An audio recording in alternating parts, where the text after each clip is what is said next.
Yes, hello, my students, second year. You are welcome. The Passionate Shepherd to His Love by Christopher Marlowe. Come, live with me and be my love, and we will all the pleasures prove that hills and valleys, dale and field, and all the craggy mountains yield. There will we sit upon the rocks and see the shepherds feed their flocks by shallow rivers to whose falls melodious birds sing madrigals. There will I make thee beds of roses and thousand fragrant posies, a cap of flowers and a kirtle embroidered all with leaves of myrtle, a gown made of the finest wool, which from our pretty lambs we pull, fair lined slivers for the cold, with buckles of the purest gold, a belt of straw and ivy buds, with coral clasps and amber studs. And if these pleasures may thee move, come live with me and be my love. The shepherd swains shall dance and sing for thee delight each morning, each May morning. If these delights the mind may move, then live with me and be my love. This poem, The Shepherd, is the poet himself, for example, we can say that, the shepherd. The shepherd has some features. First of all, he is passionate. He is simple. He is perfect. This poem, The Passionate Shepherd to His Love, is divided into 6 stanzas. What is in first stanza? First of all, the speaker, the shepherd, addresses his beloved and invites her to come with him and be his sweetheart, his beloved, his wife. The speaker, the shepherd, announces a love journey with the lady he loves, with the woman he loves. He wants to show all the pleasures of romantic love with her. These pleasures of nature are valleys, groves, fields, woods, and steep mountains. These elements of nature represent the mythical, perfect world that the speaker wants to draw for his lady. So the speaker, the passionate shepherd, pictures simple images of nature in his love journey. What is in second stanza? There will we sit upon the rocks and see the shepherds feed their flocks by shallow rivers to whose falls melodious birds sing madrigals. We refers to the shepherd and his sweetheart will come to sit upon the rocks beside the river. They will see the other shepherds how to feed, how to eat their cattle, their sheep, their flocks.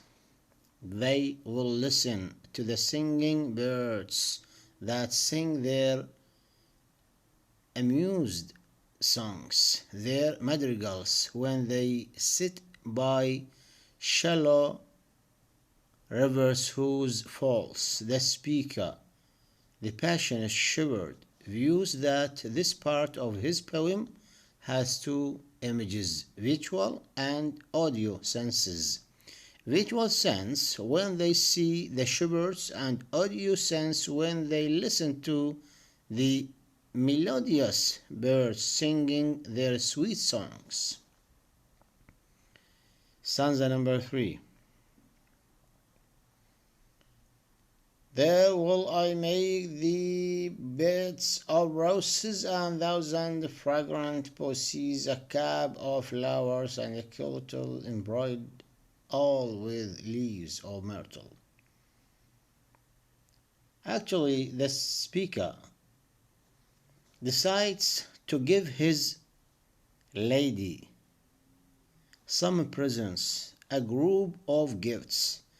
He wants to give her beds of roses, thousand fragrant posies, a cap of flowers, a kirtle decorated, all with leaves of myrtle. All these presents are taken from nature.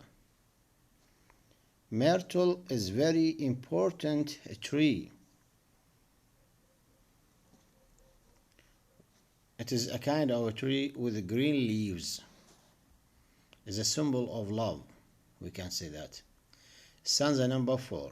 A gown made of the finest wool, which from our pretty lambs we bought. Fair lion slippers for the cold, with buckles of the purest gold. The speaker adds some presents, gifts such as a gown made of the finest wool, that is taken from the pretty lambs, and beautiful lined slippers to protect hair. To protect hair means his lady from coldness in winter time. Those slippers are decorated with buckles of the purest gold.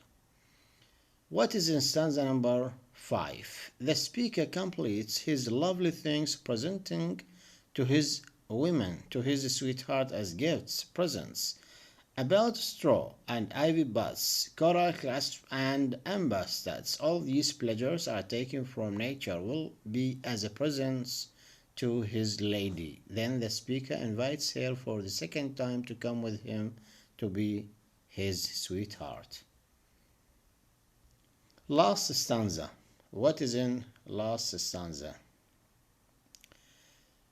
The shepherd swains, the shepherd boys, the shepherd's boys shall dance and sing for the delight each May morning. If these delights the mind may move, then live with me and be my love.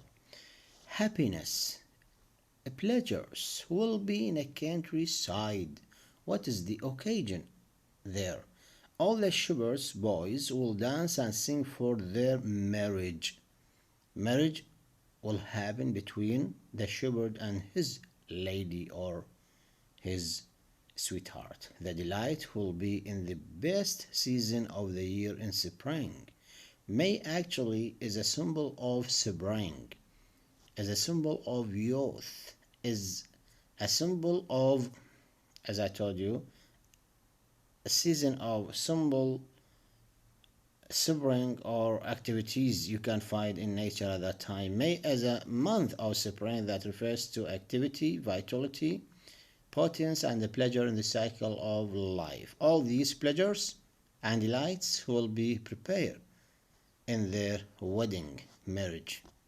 Then the speaker invites his beloved for the third time to come with him and be his sweetheart, his beloved. So what about the most important figures of speech we can find in this singing poem, lyric poem? Number 1, you can say symbolism.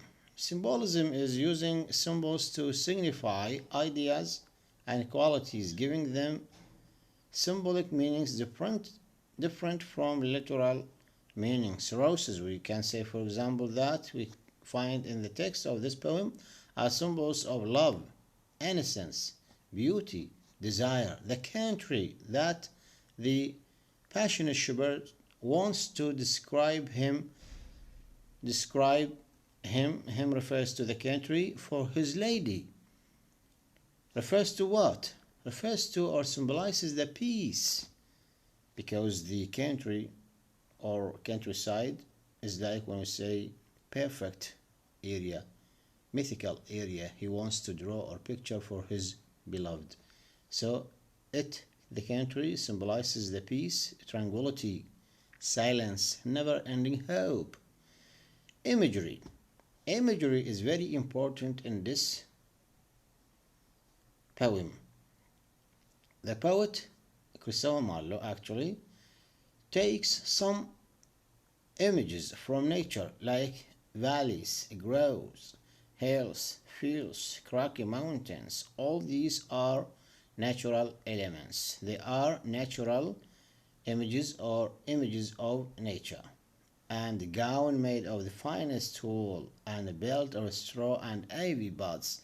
You can find more images of nature in this poem. Metaphor. What does it mean? Metaphor, it is a figure of speech when comparing between different objects, things, ideas, qualities. For example, in this poem, we can say we can find a metaphor in this line: melodious birds sing madrigals. The speaker compares songs of the birds to poems that are set to music. That is so enough explanation about this lyric poem. Thanks so much for your listening today, my sweet students. Goodbye. Thank you.